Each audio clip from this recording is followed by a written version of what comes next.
నమస్తే దోస్తులు, అందరూ మంచిగున్నారా? అందరూ చాలా బాగా ప్రిపేర్ అవుతారు కానిస్టేబుల్ ఎస్ఐకి. ఈసారి డిస్ట్రిక్ట్ టాప్ 10 ర్యాంకులు అయితే ఉండు, లేకపోతే కనీసం ఏదో ఒక జాబ్ అన్న కొట్టే విధంగా ప్రయత్నం అయితే చేసుకో. మనకైతే తెలంగాణ రాష్ట్ర ప్రభుత్వం విడుదల చేసినటువంటి 7,437 కానిస్టేబుల్ ఎస్ఐ పోస్టులకి అప్లికేషన్ డేట్స్ వచ్చేసి మనకు స్టార్ట్ కాబోతున్నాయి. ఈ ఆగస్టు 19, 2026 నుంచి సెప్టెంబర్ 9, 2026 వరకు అయితే అప్లికేషన్ డేట్స్ అయితే ఉన్నాయి. దీనికి అప్లై చేసుకోవడానికి మనకు ఏమేమి డాక్యుమెంట్స్ కావాలా, ఏమేమి ఉంటే ఎలిజిబుల్, ఏమేమి లేని వాళ్ళు ఏమేమి తీసుకోవాలా, ఏమేమి సర్టిఫికెట్లు అవసరం పడుతుంది అని చెప్పేసి నేనైతే మీకు వీడియోలో క్లియర్ గా అయితే ఎక్స్ప్లెయిన్ చేస్తా. మన ఇంతకుముందు వీడియోస్ కనుక మీరు చూసినట్టయితే మన మోటివేషన్ అవ్వచ్చు, గైడెన్స్ అవ్వచ్చు, ప్రిపరేషన్ స్ట్రాటజీ అవ్వచ్చు, ఇవన్నీ కూడా చెప్తూ వచ్చినాము. సో దానికోసం అయితే మన ఛానల్ అయితే తప్పకుండా సబ్స్క్రైబ్ చేసుకోండి.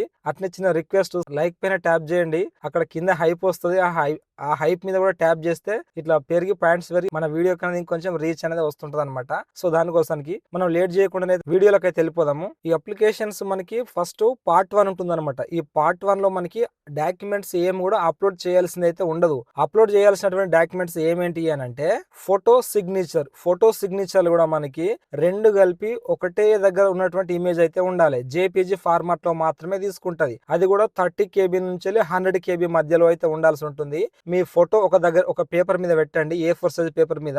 దాని కిందనే సిగ్నేచర్ చేయండి.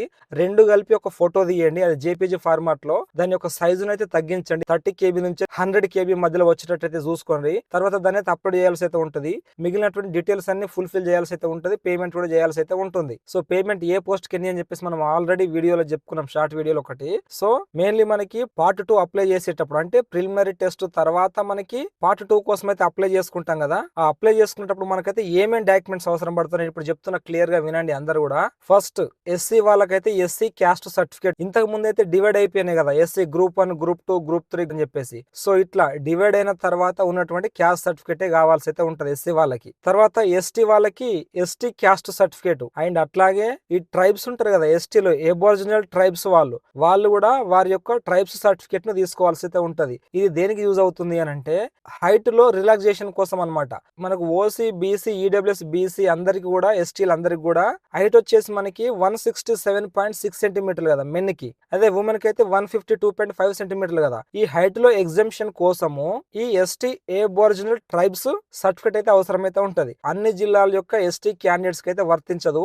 ఇది ఓన్లీ నేను ఇక్కడ డిస్ప్లే చేస్తే చూడొచ్చు. ఈ డిస్ట్రిక్ట్ లో వాళ్ళు అబోరిజినల్ ట్రైబ్స్ అయితేనే ఆ ట్రైబ్స్ యొక్క సర్టిఫికేట్ అయితే తీసుకోవాల్సి అయితే ఉంటుంది. అట్లాగే ఈడబ్ల్యూఎస్, ఎకనామికల్లీ వీకర్ సెక్షన్, వీళ్ళు వచ్చేసి 1/4/2026 తర్వాత తీసినటువంటి సర్టిఫికేట్ అయితే ఉండాలి. అట్లాగే బీసీలో అయితే BC caste certificate. Caste certificate అంటే బీసీలో ABCD ఇట్లుంటాయి కదా, ఈ యొక్క క్యాస్ట్ సర్టిఫికేట్. దాంతో పాటు బీసీ అభ్యర్థులు ఎవరైతే ఉంటారో వీళ్ళు నాన్ క్రిమిలియర్ సర్టిఫికేట్ అయితే తీసుకోవాల్సి అయితే ఉంటది. ఈ నాన్ క్రిమిలియర్ దేనికోసం తీస్తారు అని అంటే, నేను బీసీ కులంలోనే ఉన్నాను కానీ నా యొక్క ఆదాయం అనేది, సంవత్సరిక ఆదాయం అనేది 8 లక్షలు దాటట్లేదు, నేను సంపన్నుడిని కాదు అని చెప్పేసి తీసుకునే సర్టిఫికేట్ నాన్ క్రిమిలియర్ అన్నమాట. ఈ బీసీ అయ్యి ఉండి ఈ నాన్ క్రిమిలియర్ సర్టిఫికేట్ ని కనుక తీసుకోకపోతే వాళ్ళని ఓసీ కిందనైతే కన్సిడర్ చేస్తారు. లేదా మీ యొక్క ఆదాయం అనేది 8 లక్షల కన్నా దాటినా కూడా, ఎక్కువైనా కూడా మీకు నాన్ క్రిమిలియర్ అయితే ఇవ్వరు. మీరు అప్పుడు కూడా ఓసీ కిందనే ట్రీట్ అవుతారు. తర్వాత 1 to 7th క్లాస్ వరకు ఉన్నటువంటి ఆల్ బోనఫైడ్స్. ఈ బోనఫైడ్స్ ఎందుకు అవసరము, బోనఫైడ్స్ లోకాలిటీని ఎట్లా చూస్తారని చెప్పేసి నేను ఒక వీడియో చేసిన, ఒకసారి వెళ్ళైతే చూడండి. లోకాలిటీ కోసం మీకు క్లియర్ గా అయితే అర్థమవుతుంటది. ఈ వీడియో మొత్తం అయిపోయిన తర్వాత ఆ బోనఫైడ్ కి సంబంధించినటువంటి వీడియోని అయితే చూడండి. అట్లాగే బోనఫైడ్స్ లేని వాళ్ళు రెసిడెన్స్ సర్టిఫికేట్ అయితే తీసుకోవాల్సి ఉంటది. రెసిడెన్స్ సర్టిఫికేట్ ఎవరు తీసుకోవాలన్నా కూడా నేను ఆ బోనఫైడ్స్ కు సంబంధించినటువంటి లోకాలిటీని ఎట్లా డిసైడ్ చేస్తారనే వీడియోలు చెప్పిన. హోమ్ గార్డ్స్ అయితేనేమో హోమ్ గార్డ్ సర్టిఫికేట్, ఇది వాళ్ళకి ఏజ్ రిలాక్సేషన్ కోసము. అండ్ అట్లాగే హోమ్ గార్డ్స్ కు సంబంధించినటువంటి పోస్ట్ రిజర్వేషన్స్ ఉంటాయి కదా, దానికోసం అయితే వర్తిస్తుంటది. ఎన్సీసీ సర్టిఫికేట్, ఎన్సీసీ ఇన్స్ట్రక్టర్ గా చేసినా కూడా ఎన్సీసీ ఇన్స్ట్రక్టర్ సర్టిఫికేట్ ఉంటది. అండ్ అట్లాగే NCC A certificate, B certificate, C certificate, ఈ సర్టిఫికేట్లు ఏం చేస్తున్నా కూడా ఆ ఎన్సీసీ సర్టిఫికేట్ అనేది కంపల్సరీ తీసుకోండి. అట్లాగే MSP, CPP and fire service పిల్లలు, ఎస్పీఎఫ్ పిల్లలు, ఇట్లా అన్ని రిజర్వేషన్స్ ఉన్నాయి కదా, సిపిపి అవ్వచ్చు. ఇట్లా మీరు ఏ రిజర్వేషన్ కింద వర్తిస్తారు, ఏ రిజర్వేషన్ మీకు అప్లికేబుల్ కావాలనుకుంటున్నారో ఆయా రిజర్వేషన్ వర్తించాలంటే ఆయా సర్టిఫికేట్లు కంపల్సరీ అయితే ఉండాలి. ఫర్ ఎగ్జాంపుల్ ఇప్పుడు ఎంఎస్పి ఉంది, ఎంఎస్పి సర్టిఫికేట్ కనుక నీకు ఉంటే స్పోర్ట్స్ సర్టిఫికేట్, అది నేషనల్, ఇంటర్నేషనల్, రీజనల్. ఈ సర్టిఫికేట్లు ఉన్న వాళ్ళు మనకు నోటిఫికేషన్ కింద అనెక్సర్స్ ఇచ్చిండ్రు, ఒకసారి చూడండి. ఏ స్పోర్ట్స్ వాళ్ళకి ఏ సర్టిఫికేట్ అవసరము దాని మీద ఎవరి యొక్క సంతకం అవసరం అని చెప్పేసి అది ఉంటది. మీకు స్పోర్ట్స్ సర్టిఫికేట్ ఉన్నంత మాత్రాన అదొకటి ఉంటేనే మీరు రిజర్వేషన్ వర్తించదు. ఆ స్పోర్ట్స్ సర్టిఫికేట్ తో పాటు కింద అనెక్సర్స్ ఉంటాయి. ఒకసారి చూడండి నోటిఫికేషన్ లాస్ట్ లో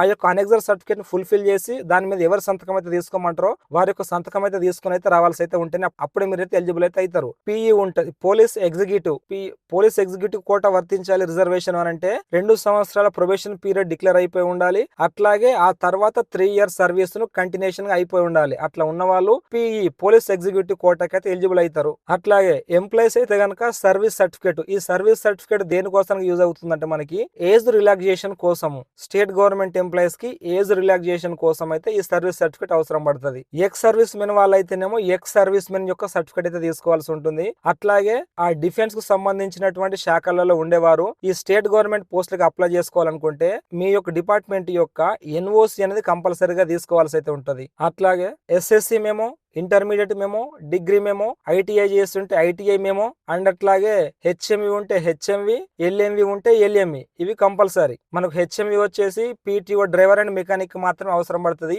మిగతా ఎల్ఎంవి లైట్ మోటార్ వెహికల్ వచ్చేసి మనకి ఫైర్ ఫైటర్ అండ్ ఎస్ఎఫ్ అయితే పనిచేస్తుంది. విడో ఉమెన్స్, డైవర్స్డ్ ఉమెన్స్ వీళ్ళు ఉంటారు కదా, వీళ్ళు ఆ యొక్క సర్టిఫికేట్ కనుక తీసుకోవాల్సి అయితే ఉంటది. వాళ్ళకి ఏజ్ రిలాక్సేషన్ కోసం ఈ సర్టిఫికేట్ అనమాట. దాంతో పాటు ఇప్పుడు విడో అని చెప్పి చూపిస్తున్నారు కదా, విడో అని చెప్పి చూపించే సర్టిఫికేట్ తో పాటు నా యొక్క భర్త చనిపోయాడు అని చెప్పేసి మీ యొక్క భర్త యొక్క డెత్ సర్టిఫికేట్ తీసుకోవాలి.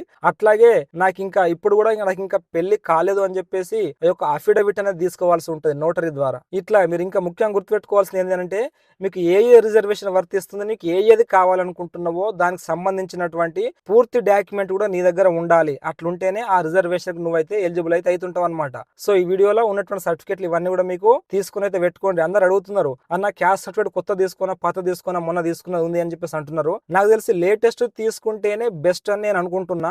లేటెస్ట్ తీసుకోమని చెప్పేసి నోటిఫికేషన్ అయితే మెన్షన్ చేసి ఉన్నది. ఎందుకన్నా మంచి అన్ని సర్టిఫికేట్ ఎట్లా తీస్తున్నావు కదా, ఈ క్యాస్ట్ సర్టిఫికేట్ కూడా అయితే లేటెస్ట్ గానే తీసుకుని అయితే పెట్టుకో. ఇంకా సెంట్రల్ కదా అవసరం పడ్డట్టు ఓబీసీ సర్టిఫికేట్, ఈబీసీ సర్టిఫికేట్ ఇట్లాంటి అయితే ఏం అవసరం ఉండదు, గుర్తుపెట్టుకో. అండ్ టీసీలు కూడా అవసరం పడది. సో ఈ వీడియోలో నేను మీకు క్లియర్ గా ఎక్స్ప్లెయిన్ చేస్తానని చెప్పేసి అనుకుంటున్నా. జస్ట్ మీకు ఇన్ఫర్మేషన్ కొత్తగా తెలుసుకున్నారు కదా, దీనికోసం జర లైక్ చేయండి. ఆ తర్వాత మన హైప్ మీద అయితే ట్యాప్ చేయండి. ఈ వీడియోని మీకు ఎవరెవరైతే అప్లై చేద్దాం అనుకుంటున్నారు, ఏ డాక్యుమెంట్స్ కావాలనుకుంటున్నారో వారికి అయితే ఖచ్చితంగా ఈ వీడియో అయితే షేర్ చేయండి. ఎందుకంటే వాళ్ళకి ఎంతో కొంత హెల్ప్ఫుల్ అవుతుంది. సో కష్టపడి ఫలితం రాని చెప్పేసి కోరుకుంటూ మీ deep thinker fire fighter Venkat. Thank you so much అండి. జై హింద్.